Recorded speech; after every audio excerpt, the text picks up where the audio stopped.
that learning and development will be disrupted. It's never going to be like it was before. See, because what's really important is that it's not your job which is important, but it's really the roles that you perform, the projects that you do, and the specific action that you take against those projects that really matter. So what companies are really looking for are capabilities, and against these capabilities, they're looking for specific skills. So now we're going to see in technologies like what we call as skills engines, right? Skill engines, skill taxonomy, competency frameworks. Those are going to be the buzzwords as far as learning is concerned, because this is something which is constantly evolving. So let me take an example of competency framework. So for example, if you take a sales manager, right?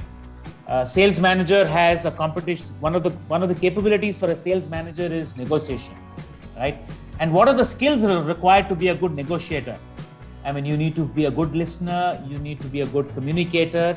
You need to have the ability to do competitive research, to understand pricing models, ROI calculation, and so on. So today, technology is able to track on an ongoing basis, existing skills and new skills required for a particular role or for an emerging role, right? And that's all linked to learning. So if I take a practical example, I know of a very good platform called iCog, which is a learning experience platform. And they've built a competency framework.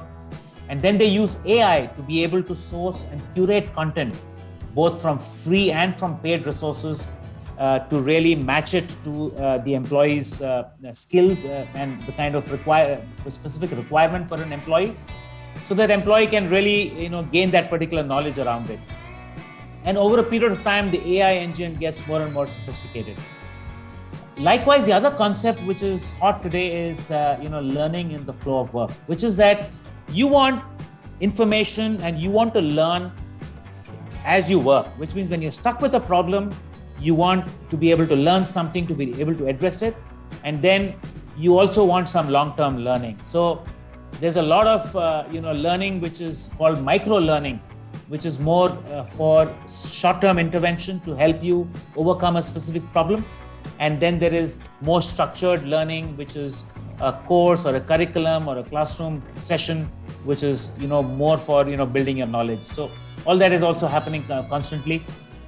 And as I mentioned before, employee skills are constantly being monitored through the AI engine, because as part of learning, there are constant assessments also being done. The engine also is able to tell you about how learning is linked to performance and how it is also linked to engagement. So it's a very exciting area. And I've seen a huge change in learning technologies in the last 3 years. A lot of companies have come and gone, but there's a whole lot of new technologies which are actually emerging.